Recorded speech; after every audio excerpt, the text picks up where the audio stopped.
Praise the Lord. இயேசுவின் ரத்தம் ஜெயம். தினமும் இயேசு நிகழ்ச்சிக்கு உங்களை கர்த்தராகிய இயேசு கிறிஸ்துவின் நாமத்தில் வரவேற்கேன். செய்தியின் தலைப்பு, யாரோடு பயணிக்கிறீர்கள்? ஆதார வசனம் சங்கீதம் 118:13. நான் விழும்படி நீ என்னை தள்ளினாய், கர்த்தரோ எனக்கு உதவி செய்தார். யாத்திராகும் 14:6-7-8 அவன் தன் ரதத்தை பூட்டி தன் ஜனங்களை கூட்டிக் கொண்டு பிரதானமான 600 ரதங்களையும் எகிப்தில் உள்ள மற்ற சகல ரதங்களையும் அவைகள் எல்லாவற்றுக்கும் அதிபதிகளான வீரரையும் கூட்டிக் கொண்டு போனான். அவன் இஸ்ரவேல் புத்திரரை பின்தொடர்ந்தான். இஸ்ரவேல் புத்திரர் பலத்த கையுடன் புறப்பட்டு போனார்கள். தேவராஜ்யத்தின் புத்திரர்களை 1000 பேர் பிளான் பண்ணி மறைமுகமாக கன்னிகளை வைத்து உங்களை படுகுழியில் விழ எத்தனம் பண்ணினாலும், சிக்க வைக்க சதித்திட்டம் போட்டாலும் உங்களை விழ வைக்க முடியாது. கன்னிகள் சிக்க வைக்கவும் முடியாது. அவர்கள் எதிர்பார்த்து கொண்டிருக்கிற ரிசல்ட் அவர்களுக்கு வராது. எதிரி வெட்கப்பட்டு போவான். ஹல்லேலூயா. உங்களது தலையில் உள்ள ஒரு மயிரும் கருகாது. அக்கினி சூளையிலிருந்து வெளியே கொண்டு வருவார் கர்த்தர். அந்த அக்கினி வாடை கூட உங்கள் மேல் அடிக்காது. யார் யார் அக்கினிக்குள் போட சதி செய்தார்களோ அவர்கள் அந்த தீயுக்கு இரையாவார்கள். தானியேல் 3:22. அக்கினி ஜுவாலையானது சாத்ராக், மேஷாக், ஆபேத்நேகோ என்பவர்களை தூக்கி கொண்டு போன புருஷர்களை கொன்று போட்டது. அக்கினியின் நடுவிலே போடப்பட்ட நீங்கள் எந்த சேதமும் இல்லாமல் ஏசி ரூமிலிருந்து வெளியே வந்தது போல வருவீர்கள். தேவ மக்களை, விசுவாசிகளை, போதகர்களை, சபைகளை அழிக்க பிசாசு கொண்டு வரும் திட்டங்கள் கலராக இருக்கிறது. தற்காலங்களில் ஜீவனுள்ள தேவன் சபைக்கு சிரசாயிருப்பதால், சபையே கர்த்தர் போஷித்து பாதுகாத்து வருவதால் ஒருவனும் அதை அழிக்க முடியாது, தொட முடியாது, சிரமப்படுத்தவும் முடியாது. இயேசு அன்று சொன்ன வார்த்தை இன்றும் என்றும் நிலைத்து காத்து வருகிறது. மத்தேயு 16:18. இந்த கல்லில் மேல் என் சபையை கட்டுவேன், பாதாளத்தில் வாசல்கள் அதை மேற்கொள்வதில்லை. சபைக்கு மட்டுமல்ல, குடும்பத்திற்கு, தனிப்பட்ட நபர்களுக்கு, பிஸ்னஸுகளுக்கு, உங்கள் சரீரத்திற்கு ஆண்டவர் கட்டி இருக்கிறார். குடும்பத்தை கட்டி இருக்கிறார். உங்களை பிசினஸை கட்டி இருக்கிறார். உங்கள் பிள்ளைகளை கொடுத்து குடும்பத்தை மேற்கொண்டு வருகிறார். அதை ஒருவனும் தொட முடியாது. பாதாளத்தில் வாசல்கள் மேற்கொள்வது இல்லை. சொன்னது தான். ஹல்லேலூயா. இந்த வார்த்தையை நிறைவேற்ற பரலோகமே இறங்கி வரும். இன்று சபைகளுக்கு, போதகர்களுக்கு, மிஷினரிகளுக்கு, ஸ்தாபனங்களுக்கு எதிராக பொய் வழக்குகள் போடப்பட்டு, ஜோடிக்கப்பட்ட வழக்குகள் போடப்பட்டு வருகின்றன. நாம் யாவரும் சேர்ந்து செய்திகளை கேட்கிற யாவரும் சேர்ந்து ஒரு சிறு ஜெபம் செய்வோம். பரலோக பிதாவே, நீதிமான் விழுந்தாலும் தள்ளுண்டு போவதில்லை, கர்த்தர் தம் கையினால் அவனை தாங்குகிறேன் என்று உமது வாக்கின்படி நீதிமானுக்கு எதிராக உருவாக்கப்படும் ஆயுதம் வாய்க்காதே போகும் என்றீரே. இதன்படி இந்தியா முழுமையிலும் எங்கெங்கு உம்முடைய மக்களுக்கு எதிராக போடப்பட்ட அத்தனை வழக்குகளும் ஒன்றுமில்லாமல் தவிடுபடி ஆகட்டும் இயேசுவின் நாமத்தில். இவைகளை எல்லாவற்றும் நின்று விடுவிப்பார் என்று உமது வார்த்தையின்படி உம்முடைய மக்களை யாரெல்லாம் வழக்குகளில் சிக்க வைக்கப்பட்டிருக்கிறார்களோ, விசுவாசிகளும் செய்தியை கேட்பவர்களும் விடுவிப்பீராக, என்று விடுவிப்பீராக. இவர்களுக்காக வழக்காடு ஜீவனுள்ள தேவன் உண்டு என்பதை அவர்கள் வேடிக்கை பார்ப்பதில்லை, அவர்கள் பார்க்க முடியாது என்பதை அறிவார்களாகும். இயேசுவின் நாமத்தில் ஜெபிக்கிறோம் எங்கள் நல்ல பிதாவே, ஆமேன். உங்கள் பேரில் போடப்பட்ட வழக்கு செத்து விட்டன, நம்புங்கள். தேவ மக்களை தள்ளுவதற்கு, வேதனைப்படுத்தி பார்ப்பதற்கு பிசாசு ஆட்களை எப்போது கைவசம் வைத்திருப்பான். அவன் கைவசம் நிறைய வைத்திருப்பான். இவர்கள் யாவரும் எய்யப்பட்ட அம்புகளை நொந்து கொள்ளாதீர்கள். எய்தவனை உங்களது எல்லை விட்டு துரத்த கர்த்தரின் கண்களும் கரங்களும் ஆயத்தமாகவே இருக்கின்றன. இப்படிப்பட்ட செய்திகளை தினந்தோறும் கேட்டவர் அன்பர்களே, உங்களது டைம் இதை சம்பாதிக்க முடியாத ஒரு செல்வம். இதை நீங்கள் வேஸ்ட் பண்ணக்கூடாது. தொடர்ந்து விசுவாசத்தில் உறுதியாக இருந்து பொறுமையை சேர்த்து கொண்டு செயல்படுவர்களாகவே இருக்க வேண்டும் என்பதை பற்றி கர்த்தர் முன்கூட்டியே அறிவிக்கிறார். பிசாசிற்கு தெரியும் அவன் எடுக்க எல்லா பிரயத்தனத்திலும் தோற்று போவான் என்று. பின்ன ஏன் இப்படி வழக்குகளை ஜோடிக்கிறான்? உங்களை மனமடிவாக்கி எதிர்மறையாக பேச வைத்து உங்களது அவிசுவாச வார்த்தைகளை உங்கள் கண்களுக்கு முன்பாகவே தூக்கி பிடிப்பான். நீதானே பேசுகிறேன் பார் என்று தூக்கி பிடிப்பான். ஹல்லேலூயா. இந்த இடத்துல ஒன்றை நான் விரும்புகிறேன். ஒரு பெரிய கொடூரமான ராஜா, அவன் ஒரு கொல்லனை கூப்பிட்டு ஒரு செயின் பண்ணி கொண்டு வர சொன்னான். அவன் பண்ணி கொண்டு வந்தான். பார்த்தான், பெருசாக பண்ணுனான்.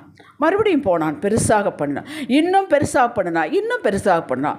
ரொம்ப நீளமாக பண்ணிட்டு வானா. மறுபடியும் ரொம்ப நீளமாக பண்ணி கொண்டு வந்து கொடுத்தான். அதை பக்கத்தில் இருந்த சேவகனை கூப்பிட்டு, இந்த செயலா இவனை கட்டு என்றார். இதுதான் பிசாசு. பிசாசுக்கு கீழ்ப்படிந்தால் நமக்கும் நல்லது செய்வது போல சொல்லிக்கொண்டே வந்து அதையே வைத்து நம்மளை கட்டுவான். மறக்காதீர்கள். இரண்டாவது அவனது டார்கெட் உங்களை செபிக்க, வேத வாசிக்க, வார்த்தையை தியானிக்க விடக்கூடாது என்பது. அதில் தான் வெற்றி இருக்குது என்பது அவனுக்கு தெரியும். உங்களுக்கு தெரியும் முன்பே அவனுக்கு தெரியும். இதுதான் அடிமடியில் கை வைப்பது என்பது.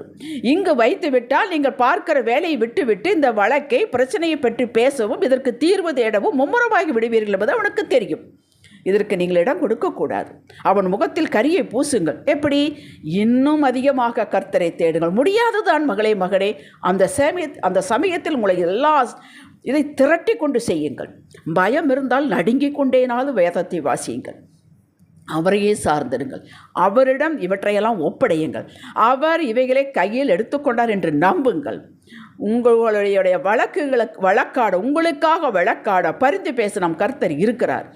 யார் யாருக்கும் பயம் உண்டாக்க வேண்டுமோ உண்டாக்குவார்.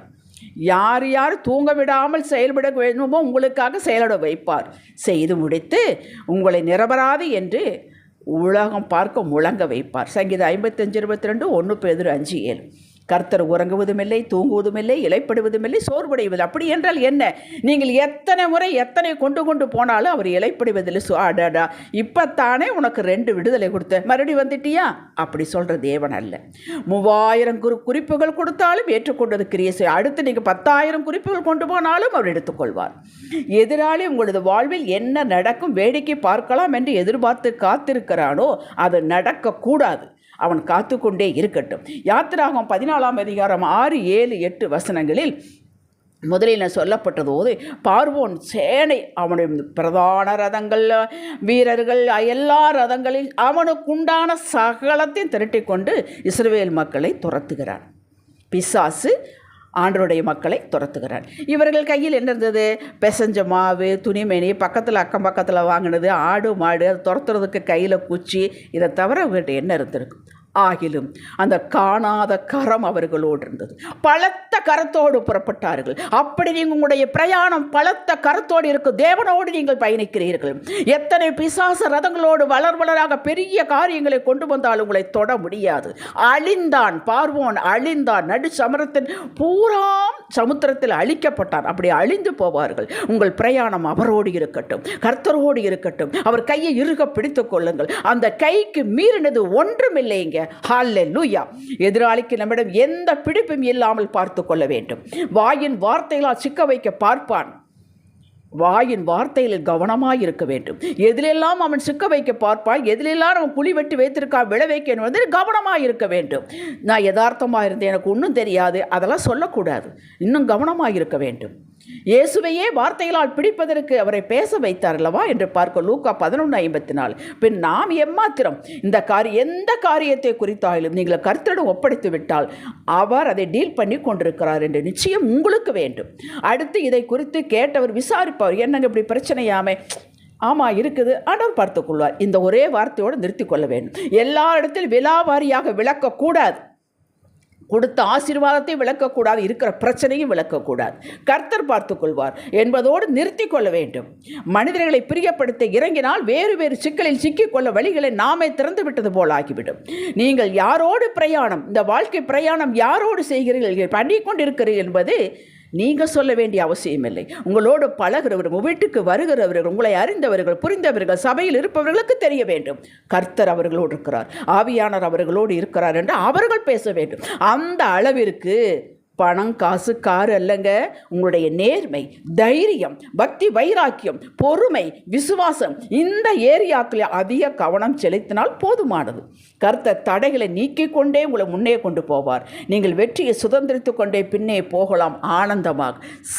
உலகத்தில் இருக்கிற எல்லா ஐஸ்வர்யங்களும் உங்களை தேடி வருமுங்க. அதற்காக நீங்கள் ஒரு நாள் கண்ணீர் விட வேண்டிய அவசியம் இல்லை. ஹல்லேலூயா. ஜெபிக்கலாம். தகப்பனே, நாங்கள் ஞானமாய் பேசி விவேகமாய் நடந்து கொள்ள எதிரியின் சூழ்ச்சி வழியில் ஒருபோதும் அகப்படாமல் இருக்கும்போது ஆவியானவர் எங்களை செம்மையான வழியில் நடத்துவாராக. அவர் நடத்துதலை புரிந்து கொண்டு அவருக்கு கீழ்ப்படிந்து பிரயாணம் செய்ய கிருபையை தாரும். இயேசுவின் நாமத்தில் பிதாவே. இன்றைய சிந்தனைக்கு, எதிரிக்கு என்னிடத்தில் ஒன்றுமில்லை, இன்றும் இல்லை, என்றும் இருக்காது. ஆமேன். ஹல்லேலூயா.